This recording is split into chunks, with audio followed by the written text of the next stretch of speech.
here Seth Shostak from the SETI Institute. I think he runs one of the places that I love best in California, the other one being the JPL Mission Control Room for deep space missions. And he runs the place where they collect all the signals, and we may find about those from his talk. So give me a hand now, and I'll cut short. Thank you, Boris. I'm sure that's the last time you'll applaud.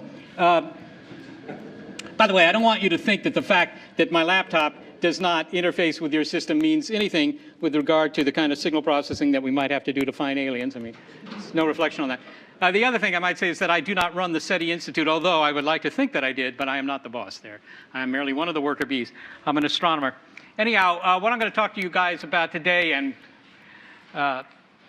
also I hope to entertain your questions on this subject, is why we think the aliens might be out there, how we're looking for them, and what it would mean to you, the car buyer, if we were to find them. So, and then I'll try and leave 5 minutes at the end for questions, because I know you'll want to grill me like a cheese sandwich. To ask all those questions, you know, I'm deliberately avoiding addressing, like, why are they invading Milpitas, which Boris tells me they are. I'd first like to ask, how many of you think that the aliens might actually be out there? How many of you think that there could be some cosmic coming? Yeah, well, there's almost no point in giving this talk, since you already believe this anyhow. How many of you think, no, probably not? Okay, I want to talk to you guys later. All right, can you still hear me if I wander around? Because I thought I'd just sort of wander downstairs and out the building. Well, if you were to grab the next 10 astronomers off the streets of Mountain View, not necessarily a good idea, but if you were to do that and ask them, do they think that the aliens are out there, I suspect most of them would say yes. Not because we found them, but simply because there's a lot of cosmic real estate. As you know, this is one of the Hubble Deep Field photos, and you can see here a lot of stuff. It's mostly galaxies, actually. There are a couple of stars in this photo. Now, there's a nearby star, and there's another one up there. You can tell from the diffraction spikes. But everything else in this photo, which, by the way, is a very small part of the sky. This is the part of the sky that you would cover up with a pinhead held up here. Okay, so it's a tiny bit of the sky, but everything else you see in this photo is a galaxy, like the Milky Way, right? And a galaxy typically has a few 100 billion stars. So there are a couple of 100 billion stars, and there are a couple of 100 billion stars, and another couple 100 billion stars. And in fact, every dot here, these little dots, they're all galaxies too, right? It's just that they're farther away. Now, you can see here on the order of maybe 1,000 galaxies. If you were to take photos like this all across the sky, something for which your tax dollars are insufficient, but if you were to do that, you would count up about 100 billion galaxies. So now you got the picture. 100 billion galaxies, each would say 100 billion stars. That's what, 10 to the 22 stars in the visible universe, which, by the way, might be a tiny fraction of the actual universe. So 10 to the 22, that's more than, I figure, more than all the grains of sand on all the beaches of California. That's a lot of stars. And so for the 4 or 5 of you guys who think, you know, this is the only grain of sand where anything interesting is happening, I have to say that that's a certain audacity that might serve you well here in Google, but nonetheless, it is a very audacious point of view. So, you know, we figure, you know, with all this real estate, it would be strange if we were the only game in town. All right. So how can we find extraterrestrial life, and when are we going to do it? Because the bottom line is, and you may not know this, but the bottom line is that so far we haven't found as much as a microbe, even a dead microbe, from any other world, right? You know, it's been 12 years ago now, 13 years ago, it's 12 years ago, when there was this big story about the Martian meteorite. Actually, it was 1996, so 11 years ago. Biggest science news story of the year was this dead microbe from Mars found in a rock that was picked up in Antarctica that had come from Mars, right? We know it came from Mars because on the bottom of the meteorite there was a bronze plaque that said made on Mars. We know it came from Mars. That's not controversial. What was controversial was whether what was found inside was actually a dead Martian. And the usual assumption is it was not, actually. Most of the experts in the field find that very contentious, that evidence. So we don't know of any life beyond Earth. Right? But I suspect that in the next 20 years, we're going to learn differently, because there are 3 horses in the race to find life beyond Earth. And I think that each of these horses has sort of an equal chance of winning. For example, we might find it nearby. All right, we might find it on the planets that are not too far away from us, like Mars, or maybe one of the moons of Jupiter.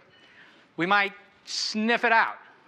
We're trying to build telescopes that could examine the atmospheres of other planets and maybe find some telltale ingredients in those atmospheres that would tell you, hey, you know, there's some biology on that planet. And then, of course, we might find the intelligent variety of life. I'll tell you what intelligence means later, and you can judge whether your coworkers qualify. Okay, now, as I say, each of these three approaches is being pursued, and each of them, in my view, has kind of an equal chance of succeeding in the next 20 years. Okay? I might point out, these are mostly being done by NASA, and of course, NASA's looking for stupid life. We here in Mountain View, we look for the intelligent variety. Okay, so how are they doing it? Well, just very quickly, I mean, looking for life nearby. That's all dead obvious. I won't go into this story. You've heard it before. You'll probably hear it again. We can go to Mars, but not just Mars. Mars probably has liquid water if you just drill a hole 100 feet deep or a couple of 100 feet deep through the surface. But, you know, there are 6 other worlds besides Mars and the Earth in our solar system that show some evidence for liquid water. Right, so 7 in our solar system. Now, maybe all the rest are sterile, but there are at least 3 moons of Jupiter that probably have more water each than the Atlantic and Pacific put together. That water's been sitting there for 4 billion years, and maybe there's just nothing in it, but maybe there is something in it, okay? So that's one possibility, and we're going to go to Mars. In the next 20 years, we may get the money to actually bring rocks from Mars back to Earth where you can really examine them carefully, and maybe we'll find life on Mars. I think the chances of this happening are pretty good. Okay, so that's one horse. The other horse is to sniff it out. To do that, you have to build these big telescopes, big phalanxes of mirrors, fly them into space, actually fly them beyond Jupiter where there's less dust, because these things work in the infrared. And they might be able to see planets around other stars. Now, this little cut up here shows you what a star with a planet looks like to our biggest telescopes on Earth. You don't see the planet. The reason you don't see the planet is because it's buried in the glare of that star, and it's very hard to get rid of that glare. That's an optical problem, okay? But if you have an interferometer, a bunch of antennas in space, then you might get a picture like this, okay? So there you see the planet, and if you can see it, if you get a pixel worth of planet light, then you can pass that light through a spectrograph and perhaps make a very crude analysis. Here's a very crude spectrogram that might tell you, hey, there's some oxygen in that atmosphere, or maybe some methane, or carbon dioxide, or water vapor. And you know, the reason that there's all this oxygen in the air, well, less all the time, but the reason there's all this oxygen in the air is because of the work of bacteria, cyanobacteria. They breathe in carbon dioxide, they exhale oxygen.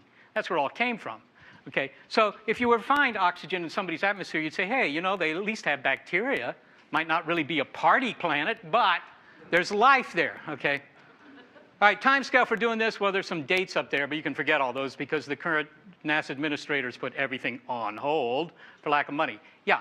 Does this anticipate finding planets smaller than gas giants? Does this anticipate finding planets smaller than gas giants? I'm glad you asked that question. I was actually going to say hold all questions to the end, but let me just say that because there's a story, a science story, that'll break tonight. The embargo runs out at 7 o'clock, that the European astronomers have found a planet around a star with the sexy name Gliese 571.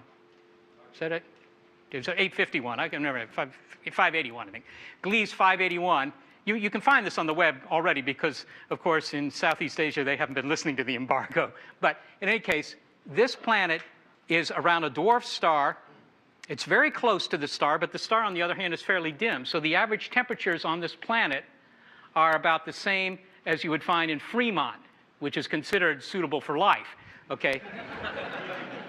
And the really important point is that this planet is small. It's about 50% greater diameter than the Earth. Okay, so it would take an extra 50% of flying time to go around it, but that's not so much. So it's probably a rocky planet. It could have liquid oceans on the surface.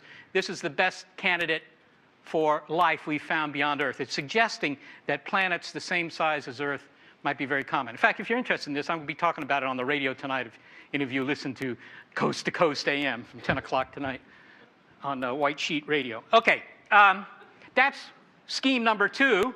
And this has also got a time scale of on the order of a few decades. And I think there's a good chance this might succeed. And the third way to find it, and what I'm going to talk about here in the remainder of this soporific presentation, is to find life left by intelligent beings. Now, what would be the evidence for intelligent life? I mean, you might, obviously I'm going to talk about how you might overhear transmissions, but there are other ways to find it. Maybe they built something you could find, right? Maybe they're artifacts. For example, this is one of the photos from the Apollo missions that NASA never released because they figured you wouldn't be interested. But clearly, if you were to find something like this, you would say, hey, doggone it, Bob, that doesn't look so natural to me, right? Now, we haven't actually dug up the moon looking for these sorts of things because, again, there's no money. And in fact, we haven't even dug up the Earth looking for this, although we have dug up parts of West Virginia. But it turns out that, you know, coal miners are not terribly schooled in alien artifacts, so they probably just throw them away. But this is a legitimate thing to do, to look for artifacts. Maybe not nearby. Maybe we could find ring worlds or Dyson spheres or some of these other sort of gargantuan projects that advanced aliens have built. After all, the Earth is 4.5 billion years old, but the universe, well, the galaxy, is 3 times that old. Okay, so there's been plenty of time for them to do this if anybody out there wants to do it. You guys have all these solar cells out here. Well, maybe they've sort of encircled their entire star with solar cells, which gives them a lot more energy for their gusto-grabbing lifestyle. And we might be able to find that from the waste infrared radiation that would emit. There have been some searches for this, but we haven't found them so far. But it's a legitimate approach. Another way to look for them is to, maybe they're flashing lights at us. Remember the old cowboy movies? They would use their shaving mirrors. These cowboys always had shaving mirrors. It kind of amazed me. But they'd use these shaving mirrors to warn you, the other cowboys that the Indians were coming over the ridge or whatever. Well, that makes sense. We never used to do this because of considerations about the energy cost of sending things on light beams. But it turns out it's a very practical way to signal. And in fact, this is over in Lafayette on the East Bay. But there are at least 3 experiments now at Berkeley and Lick Observatory, just down here in San Jose, and then Harvard and Princeton have one, to look for flashing lights from the sky. And the way they do this is they just use these ordinary telescopes. These are kind of 1-meter mirror telescopes, not useful terribly for astronomy, so you can use them for this. And you just put some detectors on the back of them. They're really just, that's the Harvard one, photomultiplier tubes. This is the way it works. Light comes in from the telescope and it goes to a photomultiplier tube. In fact, it goes to 2 photomultiplier tubes. In fact, it actually goes to 3 photomultiplier tubes. That way, you look for a coincidence in the events in these 3 tubes, and you can be sure that that's due to something coming in the telescope and not due to radioactive decay events in the photomultiplier tube or noise or anything like that. Anyhow, all you do is you just look for brief flashes of light. And it turns out that makes sense because if you were to take the biggest lasers we have, which are over in Livermore, right, used for fusion experiments, you flash those things for 1/1000th of a second, and they're really bright, right? They've got like 10 to the 12 joules or something for 1/1000th of a second. Right? Now, you aim that flash into a mirror this big, and you aim that mirror at a star system 100 light years away, and just do the calculation. It's one-line calculation. It turns out that flash will outshine our sun, right, at the distance of, say, 100 light years by a factor of 100 or 1,000. In other words, we can build lasers. 50 years after inventing the laser, we can build lasers that can outshine the sun for 1/1000th of a second with a mirror. Okay? So if we can do that, they can do it, so we should look for these things, which we do. This is, of course, Lick Observatory taken from an airplane flying out of San Jose, and this is the setup they have there. It's in this white box here. It's a very simple thing to build. We ought to have a lot more of these things. It's like $5,000 or $10,000 worth of parts put together, in this case, by this undergraduate here. So it can be done. Well, she's not an undergraduate anymore. She just retired. Okay, now the other way to do it is to do what Jodie Foster did. Anybody see this movie? Yeah, okay. So there's Jodie sitting down at the VLA in New Mexico, which, by the way, has never been used for SETI, but it's photogenic. And as is, I suppose, Matthew McConaughey here, who doesn't actually do anything in the film, but whenever you say that in mixed company, the women all say, doesn't matter. But okay.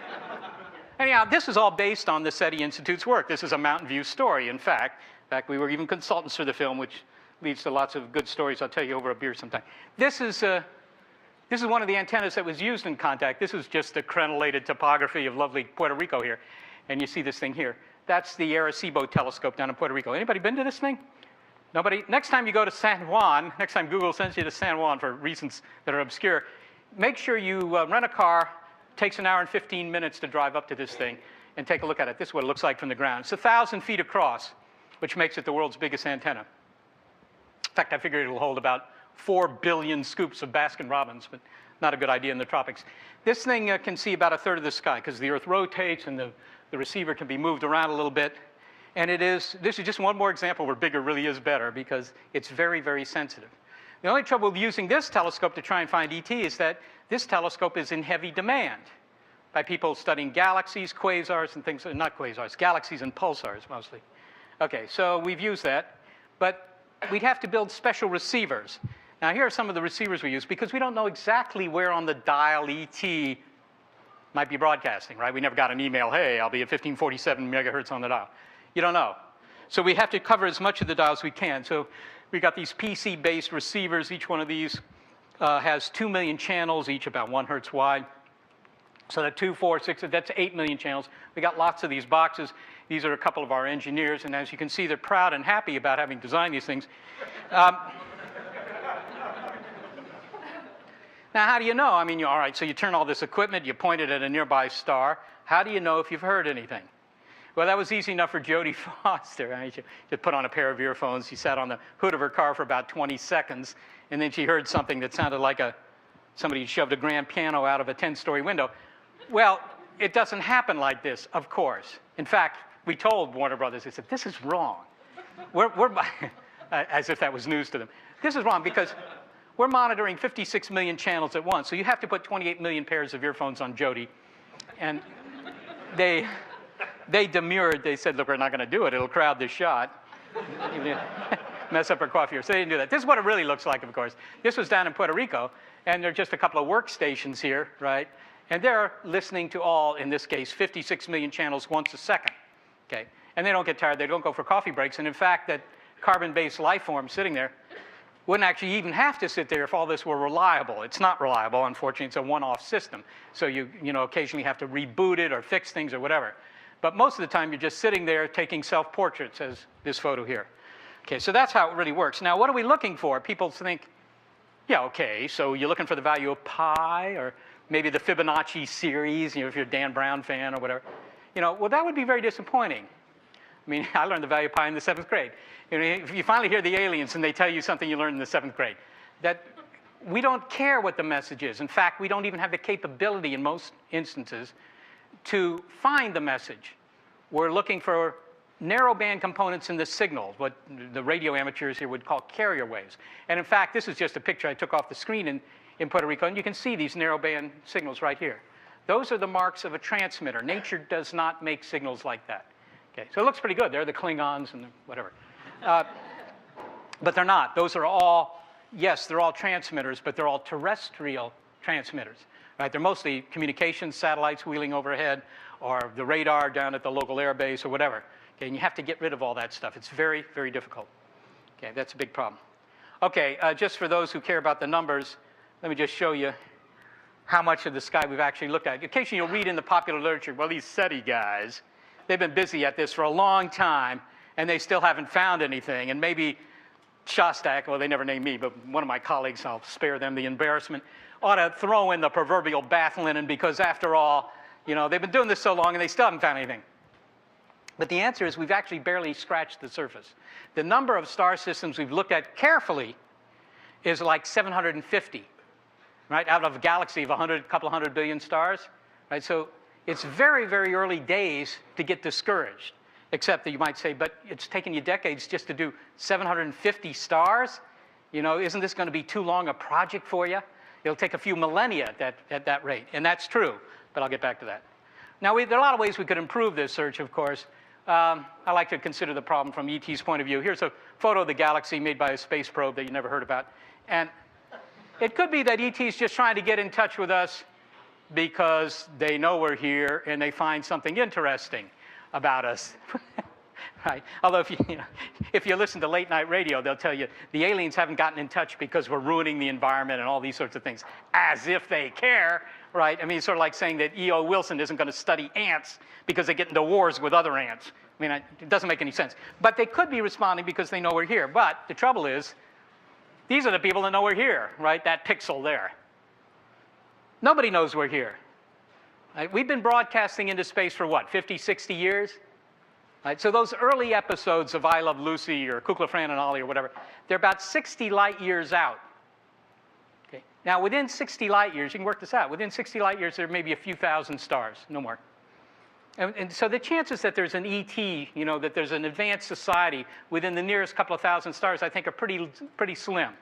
So I think it's safe to say that while the entire galaxy may know that Earth has life, because of the oxygen in our atmosphere. They don't know that Homo sapiens exists. And this is an argument you can throw at people who say, you know, I'm being visited and occasionally abducted, right? Because why are they here now? Right? They don't know we're here. By the way, 1/3 of America believes that we are being visited. So presumably 1/3 of you do as well. We can talk about that after the talk, right? Okay. So that's one way they might be getting in touch, but I don't think it's applicable. Maybe they're just broadcasting to everybody in the galaxy, right? You know, subscribe to our blog site or whatever, right? Well, the trouble with that is it takes a lot of power if you want to cover the entire galaxy. Here's a number, 10 to the 17 watts. That's a lot of power. It's more than you're going to get from these solar cells out here. 10 to the 17 watts is more than all the solar energy, in fact, falling on the planet, right? So that's a big PG&E bill if you want to have a transmitter that broadcasts to the entire galaxy simultaneously. You have to be somewhat more selective. Okay, so I don't think that they're doing that. Although who's to say, you know, maybe power bills are not a concern to ET.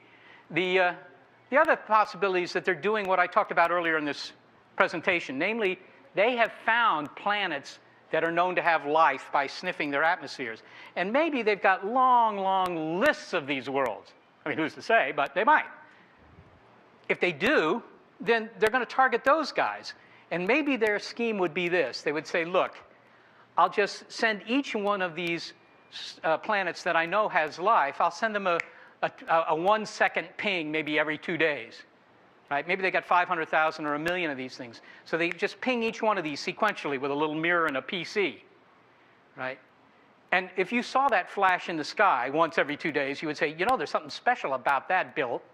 And you would spend a lot of time looking in that direction with a much more sensitive setup to find the omnidirectional broadcast that would back it up. So in other words, that suggests that what you want to do is have a SETI strategy where you look for very short pulses, you know, every couple of hours, every couple of days, who knows what the interval is. And if you find those, then you go back and you look with your radio telescopes for the very faint signal that might be being broadcast to the entire galaxy to save their power bills.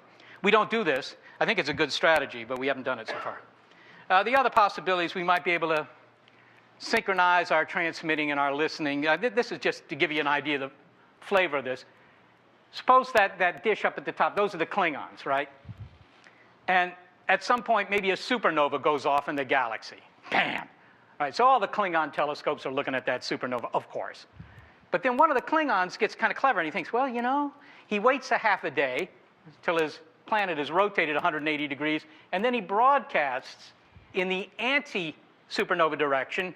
You know, hey, look, we got a whole lot full of used cars here with air-conditioned, reconditioned, air-conditioned, and you might want to, you know, buy one. Now, here's Earth, and at some point we see this supernova in the sky, and every telescope in the world is aimed at that supernova. And sure enough, you know, 12 or 15 hours later, we get this message, hi, you may want to be interested in buying one of our used cars, or whatever it is, right? Okay, so this kind of a scheme, by synchronizing up to some galactic event, tells you where to look, when to look. We don't do this, but it's a good idea. The trouble is there aren't that many supernovae in our galaxy. This is another way to do it. This is just the way the Earth would look from, you know, some distance away when it gets in front of the sun. This is just called a transit. But this is also another good clock. This is an event that the aliens might know about, some of them anyhow. And they might send a signal to reach us just as we're transiting the sun, because that's, you know, that's the part of the clock everybody will agree is special, right? So the advantage of that is they wouldn't need very much power, actually, if they just aimed at the entire sun because they don't know where the Earth is. It would only take 30 watts, and they could send a signal we could pick up. If they actually knew where the Earth was, they could do it with a transmitter whose power is the same as a laser pointer, right? So this makes sense, and it's very simple to do. It means all we have to do is look in the anti-sun direction all year, just scanning the ecliptic. We don't do this either, right? The reason we don't do all these things, by the way, is not because we're stupid, although, you know, that might apply. But the real point is that there's no money, right? SETI is privately funded in the US, and there's, you know, we just depend on checks that people send us. So there isn't enough money to do these sorts of things. But a lot of them are quite simple and don't sound too stupid. The other way to do it is the brute force march of technology, and this we are doing. This is up at Hat Creek, which is about a 5.5, 6 hour drive from where you're sitting. You go up to Redding, and that's always exciting. You go up to Redding, and you make a right turn, and you go into the Cascade Mountains for about an hour and a quarter, and you'll get to a place called Hat Creek. And there we're building, eventually, 350 of these antennas. Each of them is about 20 feet across. It's called the Allen Telescope Array, because Paul Allen, you've heard of Paul Allen. Paul Allen has given the SETI Institute enough money to get this started, get the first 40 antennas built. So this is quite an interesting instrument because it can be used 24/7 for this kind of search. It'll enormously speed up the search. In fact, this is what it'll look like eventually. This was an animation, but we don't have that file on this computer here. But in any case, with 350 antennas spread across the desert. You can go up there. You can go up there this afternoon. Well, it'll be dark by the time you get there. But you can go up there tomorrow. Go up there this weekend, and they'll be happy to show you around, right? You can just walk around. You can kick there are no tires, but you can kick the metal pylons of this thing. That's what it looks like from the air. This is a photo I made about 6 months ago. So you see a couple of the antennas set up there. Now, the important point is this. My mom, for example, will occasionally call me up and she'll say, you know, you guys have been doing this for a long time. She doesn't phrase it that way, but she'll say, Seth, when are you going to get a real job? And I have to explain to my mom, Mom, I don't even want a real job, but, you know, yeah, who would want one? But the facts are that it sounds like this is just an endless task, that this might take, you know, centuries or millennia before you've looked at enough stars to have any decent chance of finding a signal. But that's wrong. And here's why. What I just plotted here was just some index, some metric of the speed of these searches as a function of time. All right, and you can see they're getting faster. And those of you who paid attention notice that this is a semi-log plot, right? So they're getting faster exponentially. And in fact, they just follow Moore's law. Now, this is not, you know, in obeyance to the local tradition, everything follows Moore's law. It's because, of course, SETI is basically digital electronics. That's what it really is, in terms of the speed, anyhow. So it's just following Moore's law. It's doubling in speed on average every 18 months. Okay, and that'll be true for this new Allen Telescope Array, too, at least for the first 15, 20 years. So I just worked it out. I mean, this is always dangerous, but I worked out how far out into the galaxy we will have looked at every star with this new array, assuming we got it built by the year, I don't know, 2008 or something like that. Okay? And you can see, of course, we look farther and farther out. But the important point here are these numbers here. These are people's guesses as to how many societies, how many civilizations are out there in the galaxy that are broadcasting right now. How many societies are sending radio waves through your bodies as you sit here, right? Now, we don't know the answer to that, but here are some guesses. Carl Sagan, he figured there were 1 million. Carl Sagan was kind of an optimistic sort of guy. If he's right, we'll hit one of them by 2014. Right? Isaac Asimov figured 670,000. Isaac Asimov was a very smart guy, and he could estimate this to 2 decimal places. I don't know how. Okay. Frank Drake, who works at the SETI Institute, of course, and started this whole field, he figures 10,000. Right? And now, even if you take Frank's conservative estimate, you see that it still pays off in the next 24 years. Now, the thing is, if you ask Frank, and I've asked Frank, where'd you get this number, 10,000? And Frank will say something like, well, you know, driving over on Highway 17 this morning, and I put my finger out the window, and I figured 10,000, right? Nobody knows. The bottom line is these are all guesses. But these are guesses made by people who suggest that SETI is worthwhile. So if you take the entire range of guesses, even the most conservative of these, well, it means that this is not going to take centuries. If it's going to pan out, if it's going to pay off at all, it's going to do so within the next 24 years.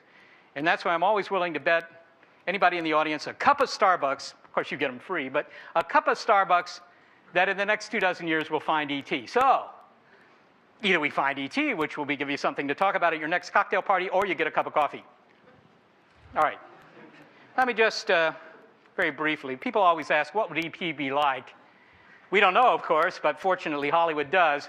If you think about it, there are only 2 kinds of aliens as far as Hollywood is concerned. They're like cowboys, right? They're the white hats and the black hats. And there are only 2 kinds of aliens. They're either the good ones or the bad ones. There aren't too many good ones like little ET here. Aren't too many good ones because they don't make such interesting storylines, but nonetheless. Now, you know, little ET comes all the way from the Andromeda galaxy. That's, what, 2 million light years? Just to pick some plants and play with the kids. You can tell that he's a good alien because he's got those big blue eyes and the short nose and the wrinkly forehead. He looks like a kid. Right? He can also drink beer, even though he doesn't have the same amino acids in his body. I don't know. All right, that's a good alien. These are, here are some more good. Anybody recognize this? This is Close Encounters of the Third Kind, right? So here are some more aliens that have come to give Richard Dreyfuss a joyride in their spacecraft. And again, you can tell these are good aliens because they look like kids. They've come 800 light years or who knows what to do this, and they forgot to get dressed at the last minute, but that happens at none of the parties I go to. Okay. then there are the bad aliens. There are a lot more bad aliens than good ones, like these guys who are, you know, just come here to trash the planet. When you think about what the bad aliens like to do, by the way, there are only a couple of things that they do like to do. Either trash the planet and kill everybody, or abduct us for breeding experiments that probably wouldn't work. Okay.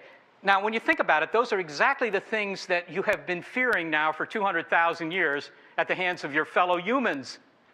Right? You know, 100,000 years ago, you're sitting there in some valley, and you're worried about some tribe on the other side of the hill that might come into your valley and take all your land, depriving you of your food supply, or take all your women and deprive you of your inheritance. Okay? So that we figure the aliens have the same things on their minds. It doesn't make any sense, but there you go. Okay. Here, anybody know what film this is? Nobody's old enough. Yeah, this is the '54 version of War of the Worlds, which I think was slightly better. But in any case, they moved the venue here to Los Angeles, so here are the Martians destroying LA. But of course, those of us here in Northern California figure LA had it coming. More bad aliens. This is kind of your ISO standard alien these days, right? I mean, all these gray guys with the big eyeballs. And all this is a projection of what we think we are going to become. Right? Because, you know, we're losing our hair, well, we're losing our olfactory sense, our dentition. These guys have small noses, small mouths.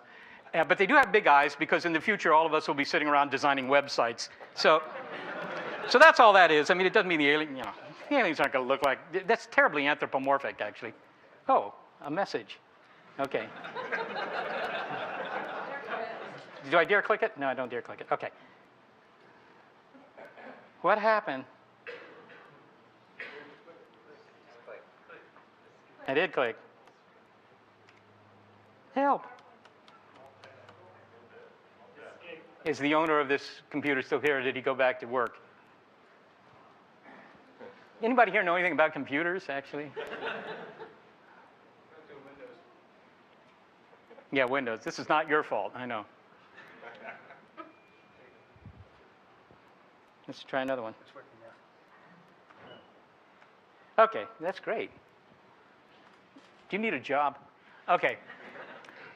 Yeah, this is what we always assume about the aliens. They're kind of like us, right? There are billions of them living on this planet, and you know, they maybe have lifetimes of 100 years or 1,000 years or whatever. And so they're kind of like us. We always assume this, right, in fiction, because we don't know any better. But it might be wrong. I mean, this is our definition of intelligence, right? You guys all have 3-pound brains. I don't know how many of you weighed your brains this morning. They're about 3 pounds. They take on the order of 25 watts. Which means that your CPU, if you want to call that, takes about 1/3 of all the energy you consume. So when you go to In-N-Out Burger, you get a burger. You know, 1/3 of all those calories are going just to keep your brain warm, whether you're playing solitaire or doing something useful. But, you know, 1/3, it's very expensive metabolically to have a big brain. And as you'll note, when you look at the other animals in the zoo, very few of them do. So this is expensive. Now, this is a plot. They say every time you show a plot, you lose 10% of the audience. So I have 12 of these. This is just a plot of how big your brain has been, you know, for the last couple of million years, right? 3 million years ago, your brain was half a kilo, so it's like 1 pound, right? And 1 million years ago, your brain was 2 pounds, and now your brain is 3 pounds, right? Now, it took 1 million years to go from 2 pounds to 3 pounds, but it was probably worth the trouble, because if you have a 2-pound brain, you're a forest ape. If you have a 3-pound brain, you get a job here, okay? And I don't know, you probably don't hire too many forest apes, so there you go.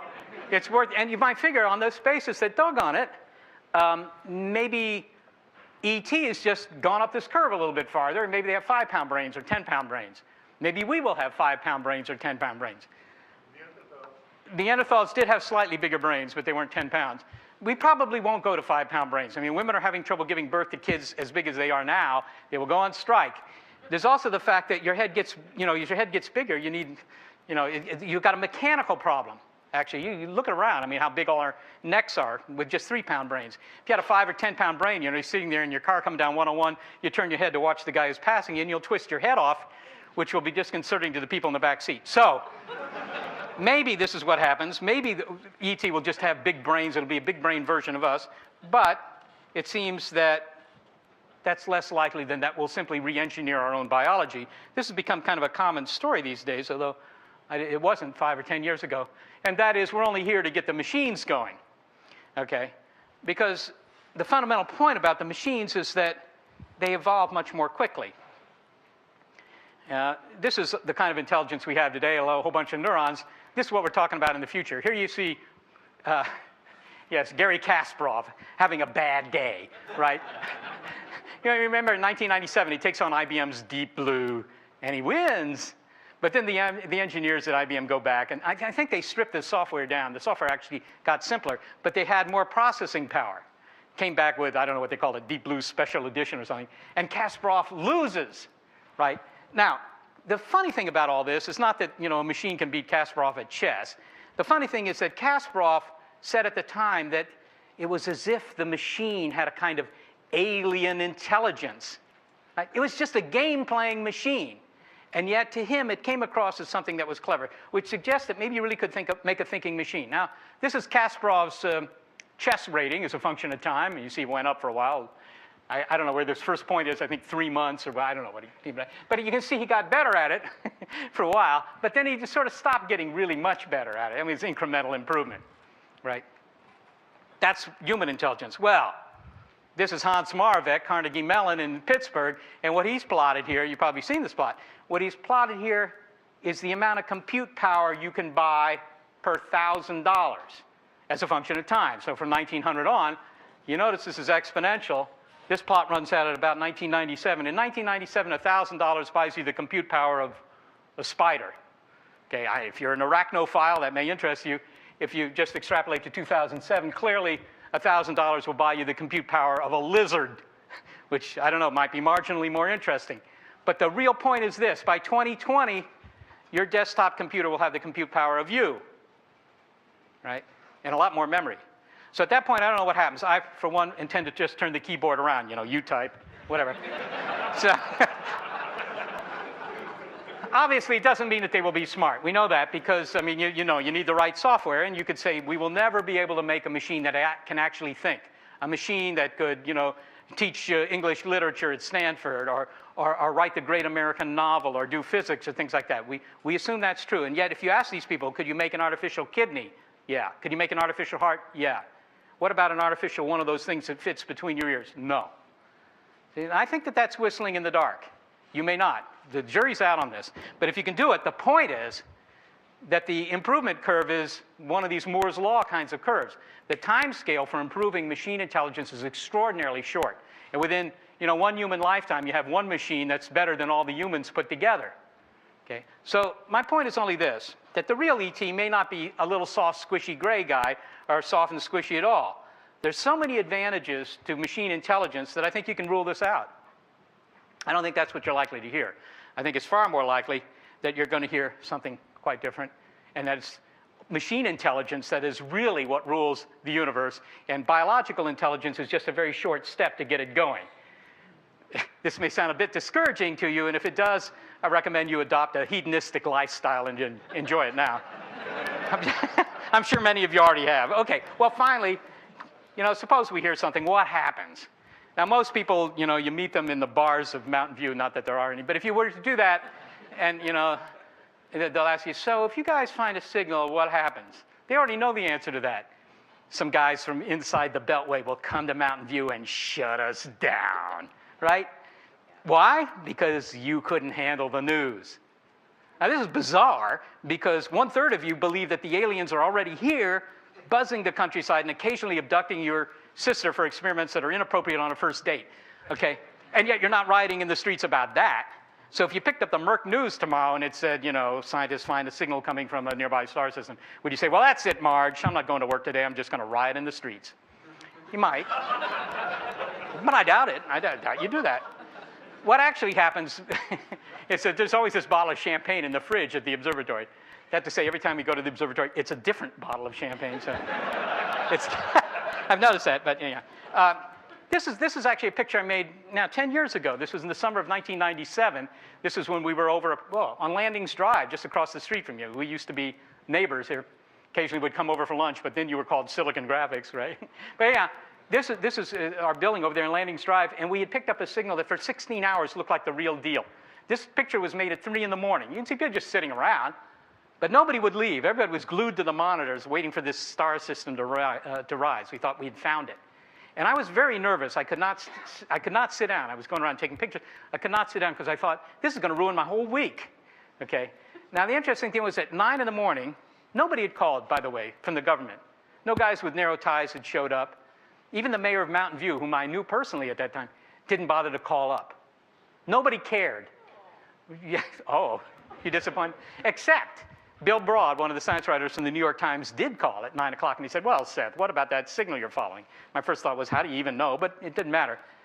And I said, well, look, you know, we've gotten lots of signals before, but they've always turned out to be interference. I'll call you back in 3 hours. He said, okay.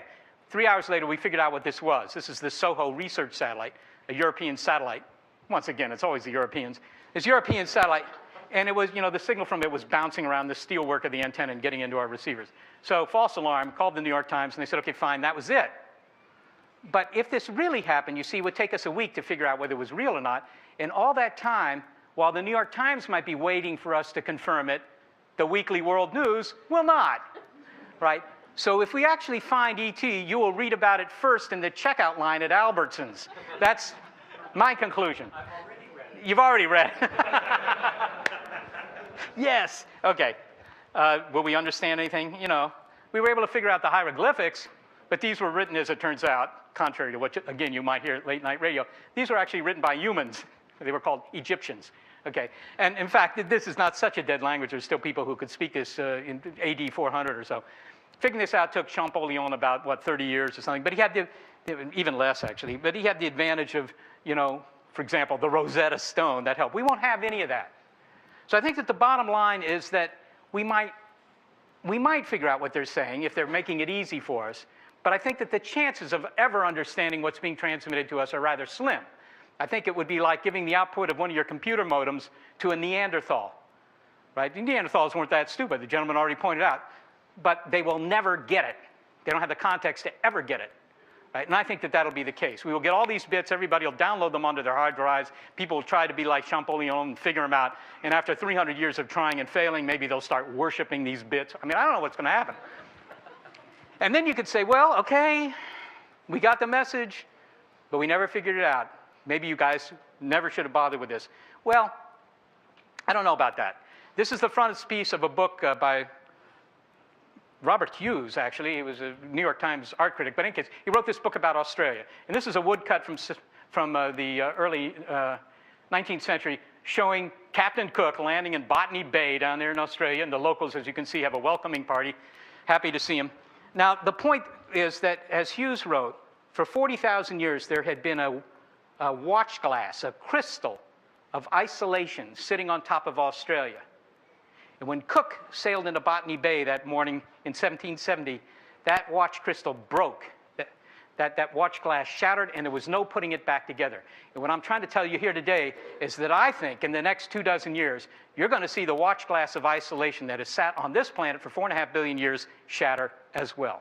Okay, thanks very much.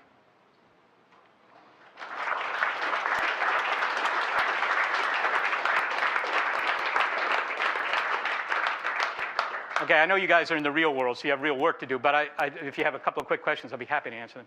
So the estimate of about 10,000 civilizations that we could detect is based on what sort of lifetime of a civilization, whether in that technological phase where we can actually communicate. Yeah, the question is, the 10,000 estimate from Frank Drake is based on how long, I mean, what is the implied lifetime of a technological society? And this is really a reference to what's called the Drake equation, where L is the last term.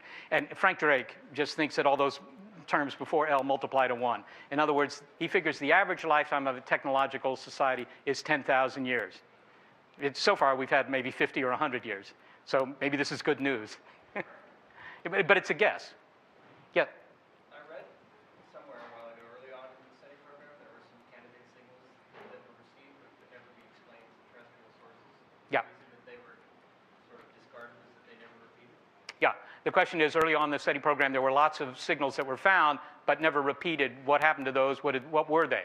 It's true. Back in the old days, what you would do is you'd go to the telescopes and you had these big computer tapes, you know, recording the data, and then you would take them back home, and you'd play them back, and you would always find signals.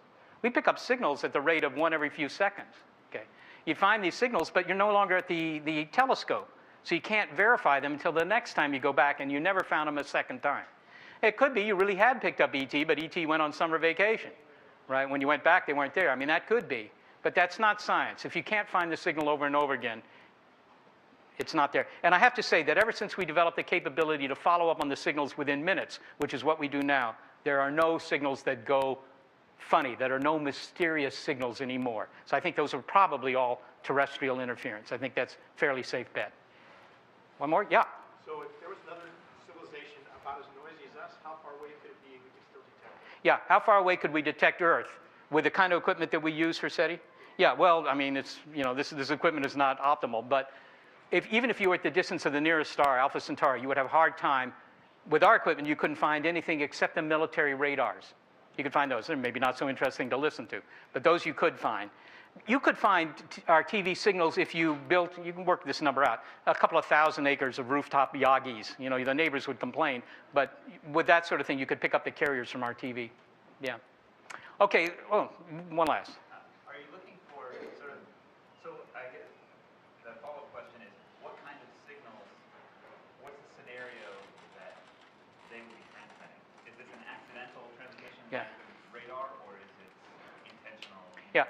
Yeah, the question is, are we listening for leakage radiation, just stuff that accidentally leaks off their planet like our TV does, or deliberate transmissions aimed our way? And the answer is, obviously, we don't know. Look, we've had radio for 100 years.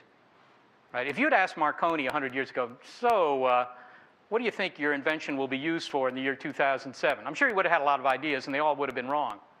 Okay, so to extrapolate what a society that may have had radio for 100,000 years is doing, right? Pinging nearby stars might be a high school science fair project. I mean, you don't really know. And in a sense, we don't even care whether it's deliberately sent our way or we just pick up by accident something that leaked out of their solar system. We don't care. At the moment, it seems more likely that you have a much better chance if they're deliberately sending a signal our way. That's the assumption. Okay, two things. One, obviously, we're next door to you guys. We're like a mile and a half away. Okay, so if any of you are interested in this, you know how to find me. My name is Seth. I'm the only guy with that name. It's almost SETI, actually. So, you know, call me up. And the second thing is I'll be here for another couple of minutes if you have any other questions. Thanks for your attention.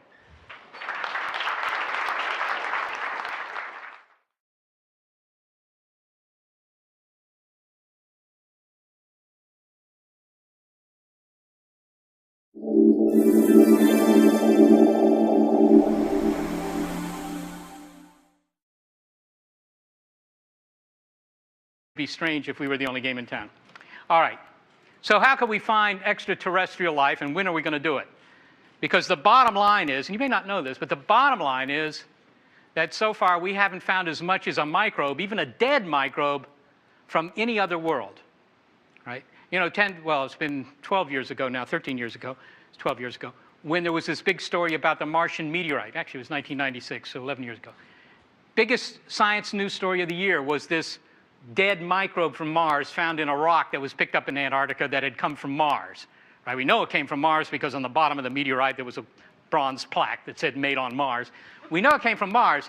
That's not controversial. What was controversial was whether what was found inside was actually a dead Martian. And the usual assumption is it was not, actually. Most of the experts in the field find that very contentious, that evidence. So we don't know of any life. Guys, later. All right, can you still hear me if I wander around? Because I thought I'd just sort of wander downstairs and out the building.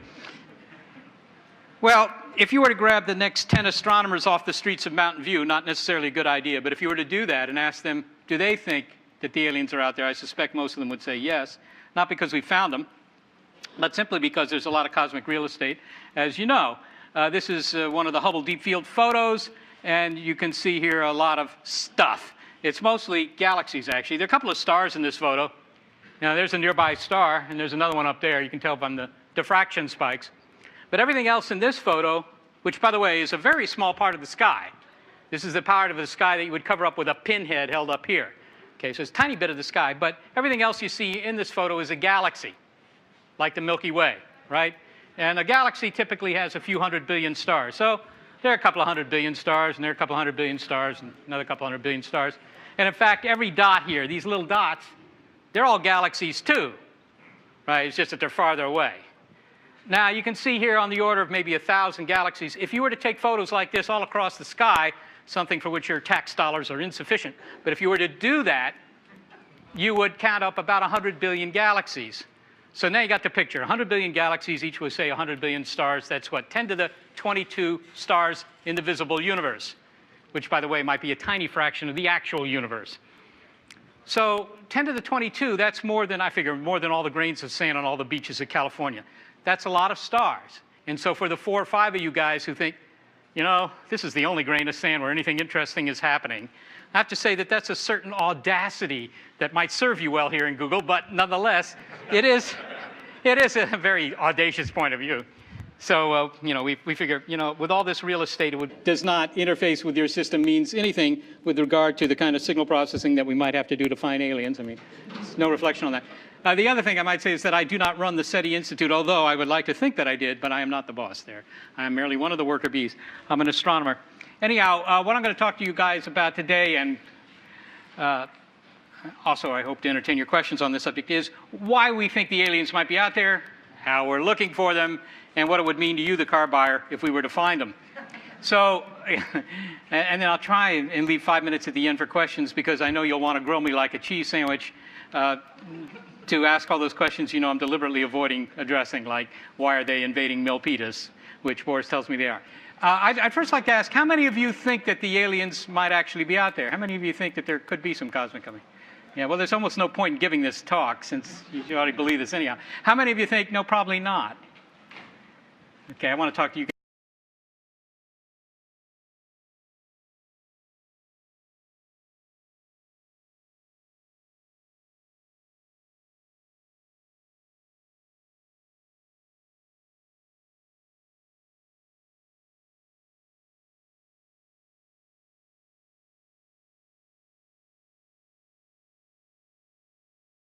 Here, Seth Shostak from the SETI Institute.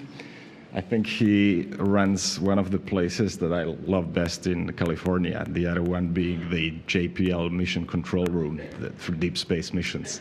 And he runs the place where they collect all the signals, and we may find about those from his talk. So give him a hand now, and I'll cut short. Thank you, Boris. I'm sure that's the last time you'll applaud. By the way, I don't want you to think that the fact that my laptop